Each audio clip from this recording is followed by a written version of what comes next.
అలాగే ఈ 25 ఏళ్ల ప్రస్థానంలో చాలా సవాళ్ళను ఎదుర్కొన్నారు. ఎందుకంటే రాజకీయాలు మామూలు విషయం కాదు.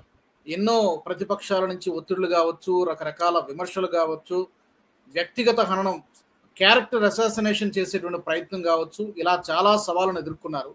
ఎదుర్కొని కూడా ఈ స్థాయికి రావడం అనేది ప్రధానంగా ఆయన తీసుకొచ్చినటువంటి సంస్కరణల గురించి, కీలకమైనటువంటి నిర్ణయాల గురించి చూస్తే సార్, అసలు భారత్‌లో ఇవి జరుగుతాయా అనుకున్నవి కూడా చేసి చూపిచ్చారు.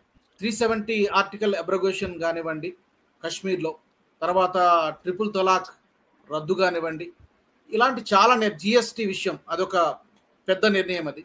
సో, మేజర్ నిర్ణయాలు, కీలకమైనటువంటి నిర్ణయాలంటే గనక ఏం జెప్తారు?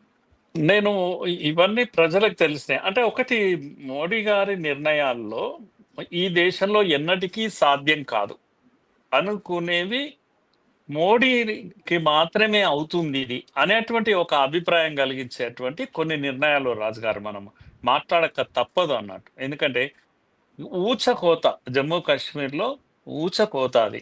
కనుక కాంది సీకులుగా ఈ దేశంలో హిందువులు వలస వచ్చి ఢిల్లీలో అక్కడ ఇక్కడ శరణార్థులుగా బ్రతికారు. ఈ దేశ ప్రజలు తమ భూభాగాలను వదిలేసి ఈ దేశంలోనే ఇంకో ప్రాంతానికి వచ్చి లక్షల మంది, వేలు కాదు లక్షల్లో ప్రజలు వలస పోయినటువంటి స్థితి ఏ దేశంలో ఉండదు బహుశా. కానీ ఇక్కడ జరిగింది. దీనికి పరిష్కారం ఇప్పట్లో లేదు అని అందరూ అనుకునే వాళ్ళు కూడా. అలాంటి సమస్యను కళ్ళ ముందు చూస్తూ ఉండగానే సింపుల్ గా క్లోజ్ చేశారు. ఇక్కడ 370 తీస్తే ఈ దేశంలో రక్తపాతం అవుతుంది అని వార్నింగ్ ఇచ్చినటువంటి వాళ్ళంతా ఉన్నారు. ఇప్పుడు మళ్ళా వాళ్ళే రాజ్యం వెళ్తున్నారు, అక్కడ స్టేట్ లో పరిపాలనలో ఉన్నారు.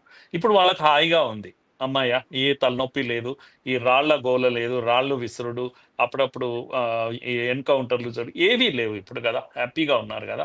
ఇలాంటివి ఒక 10 చేసి చూపించారు.